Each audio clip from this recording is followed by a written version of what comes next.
This episode was recorded at ETH Denver, live from the podcast studio. Thanks so much to their crew, especially Dan and Aaron. We ruled for 2 hours and rotated guests in and out. This episode is part 2 with Matthew and Briley from Juicebox. Thanks so much for sitting down with GM Farcaster to chat about Juicebox and the Tornado Cash dev case. Here we go. First took yours. We're just rotating people in and out, so just pop the headphones on. You're going to talk a little bit close to the mic, and we're just going to start just chatting, and that's it. You're going to hear us. Yeah. Amazing. We were told to kiss the mic. Kiss the mic. Not actually, but just get close. Yeah.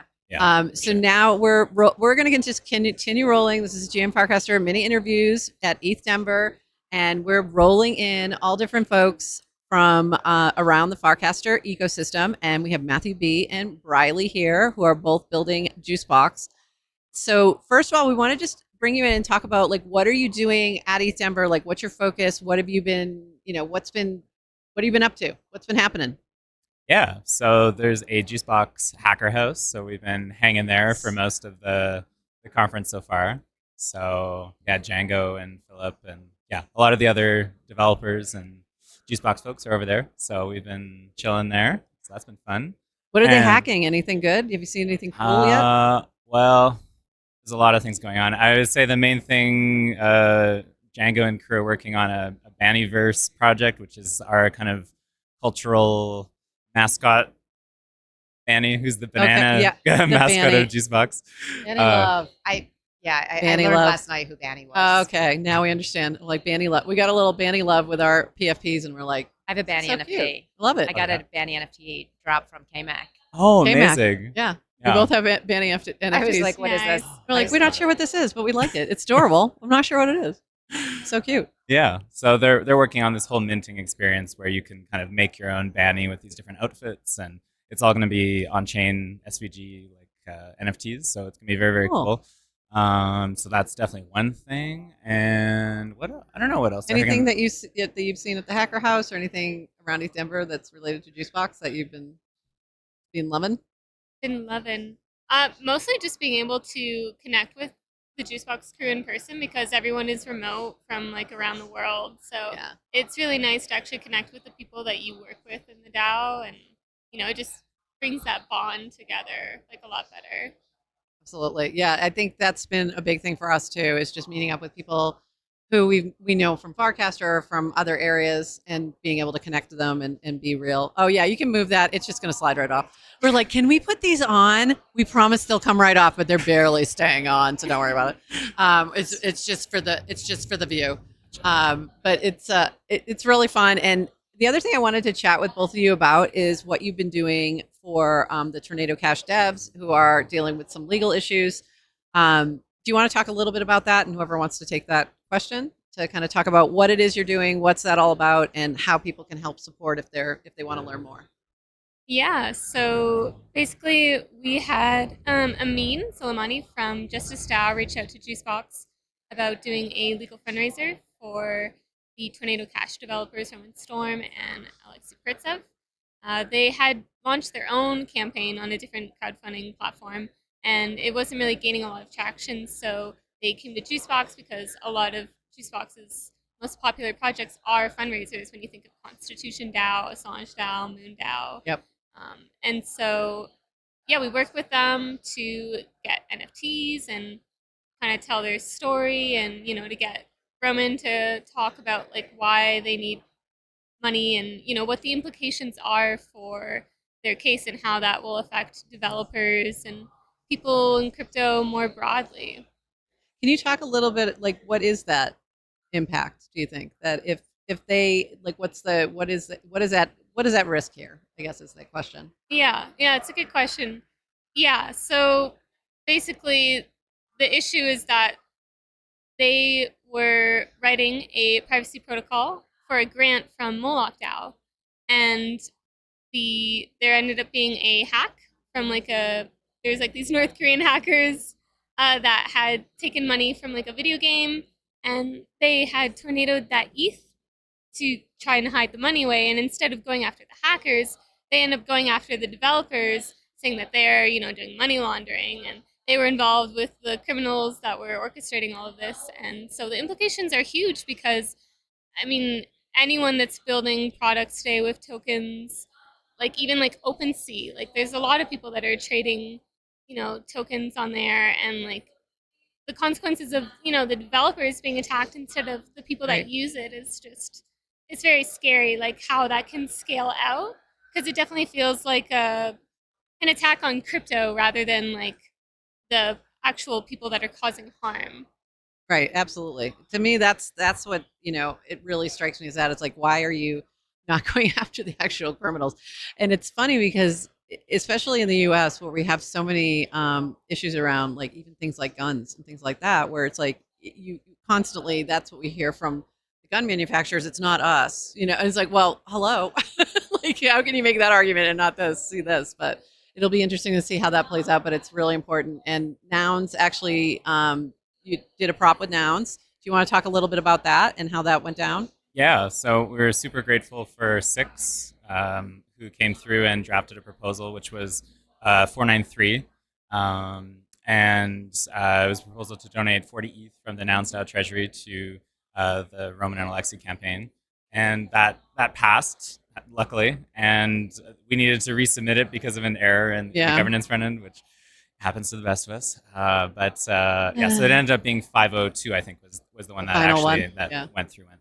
So yeah, we're really, really appreciative of the Nouns community coming through. I think it's been all I'll say is that it's been very interesting to see who has actually materially supported the campaign versus who you'd think would support the campaign. Oh, that's interesting. I just want to say that Nouns is very based. We really appreciate that the Nouns community was willing to actually say that, no, this is what our values are. Yeah. This is important to us. And I don't think, did it get any against votes?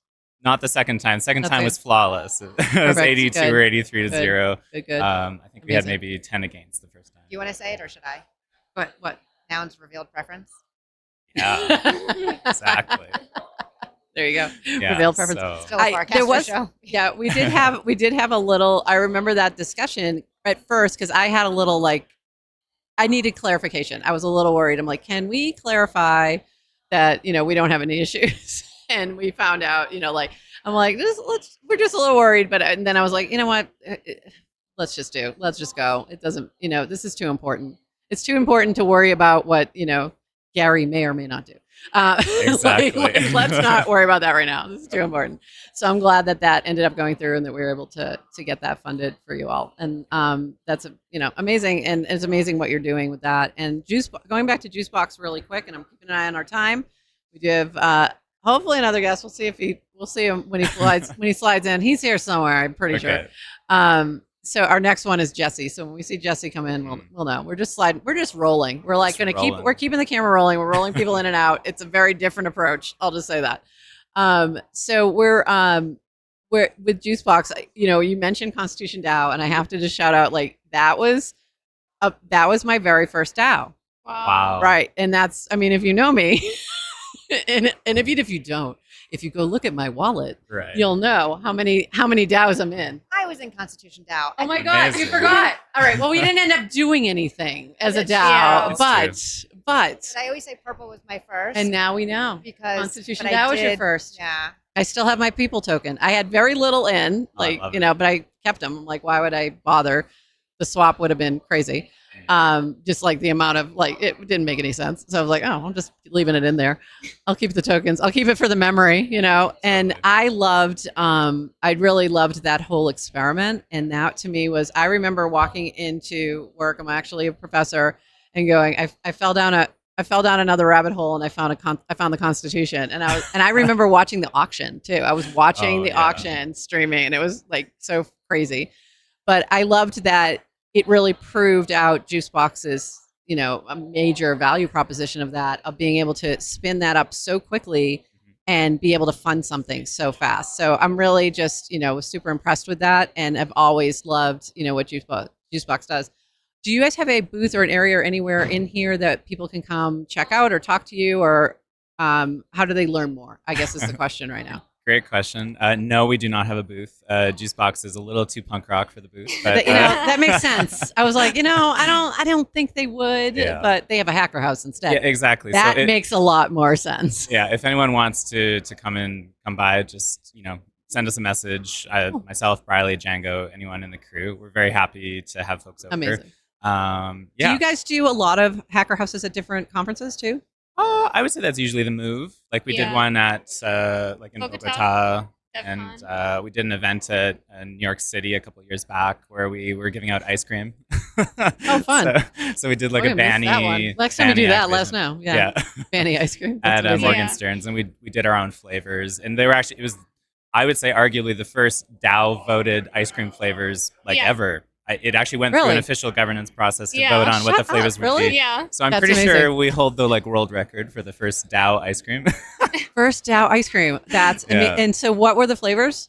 Oh my god, I would have banana. I'm sure. No, they were crazy. We had one that was Pop Rocks. Yeah, it was very interesting. It had a lot of textural. The thing that killed Mikey didn't kill Mikey. It didn't kill Mikey. We're just kidding. Yeah, there were some wild ones. I don't remember off the top of my head. It was 2022 in June. So forgive me. Yeah, it's been a while. Yeah. So all right, I know. I'm asking you hard questions. I apologize. Sure. So what? There was something else I was going to ask you.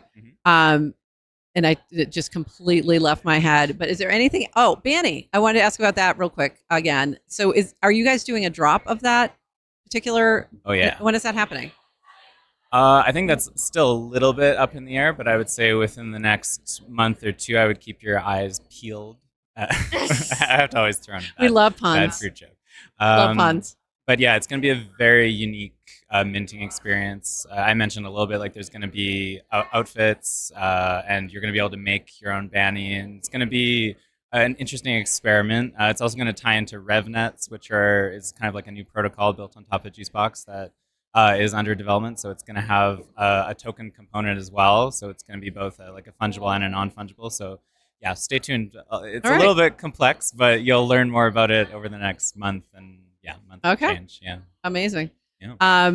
That is our time, but I don't see Jesse yet. So anything else, Adrienne, that you wanted to ask, or anyone, anything that you guys wanted to ask? Anything else we didn't cover that you wanted to cover? Yeah, is there anything else is a better you question wanted to chat about? I heard we're in the presence of Prof. We're in the presence of that's two right. profs. That's what you were supposed to ask about. Yes. Are you a professor also? I was until recently. Yeah, here he is. I did my my MFA at Concordia, and I taught photography in the undergrad program for a few years over there. So yeah, Concordia, Montreal. So that was we were told by KMAC that it was prof meeting prof, and we had to recognize that. Yeah. So I was like, I forgot about that. See, she was put on the reminder for that. Good I was like, you got to remember because I'm going to forget. So. Yeah. Amazing. So basically teaching photography students how to. I mostly did digital techniques, so Photoshop and how to process images and how to print them and scan them and all that type of stuff. So that's what I used to teach, but I don't actively teach anymore. But I hung it up. I'm retired for the moment. But retired. Yeah. Well, I understand that. I'm about to do the same in a minute, but we'll talk about that later. Yeah. So we've got Jesse. And Jesse's here, and Jesse's about to roll in. Yeah. But hot off the press, Brian from Unlonely doesn't have a ticket to ETH Denver. He doesn't have a ticket to ETH Denver and he can't get in. So he wants to know. My God, that's hilarious. So on brand. That's perfect. It is on brand for Brian. So that is perfect. So now he's texting to ask if he can still get in to record with us at 11, and I don't know if I don't know. We'll catch you later, Brian. It's okay. I think. Thank you both for coming by. We're going to see you around, I'm sure. Absolutely. And thank you so much for popping in. It was great to meet you both. And and that's it. And then I told you it's going to be quick, but we're going to do a longer chat sometime. Please. So we'll set that up and we'll chat more about that. All right, awesome. Thanks so much for coming by. We'll see you on Farcaster. Thank you. Thank you all. And take your Liquid Death with you. Sponsored by Liquid Death. All right. Thanks so much. Thank you both. And take some noggles and feel free. Take swag. We have swag. It is for you. Please take it. Jesse, come on in. We're rolling. We're just rolling. That was fun. I loved meeting them both. There's such good energy, and really, you got to check out what Juicebox is doing, especially with crowdfunding and especially around the Tornado Cash DAOs.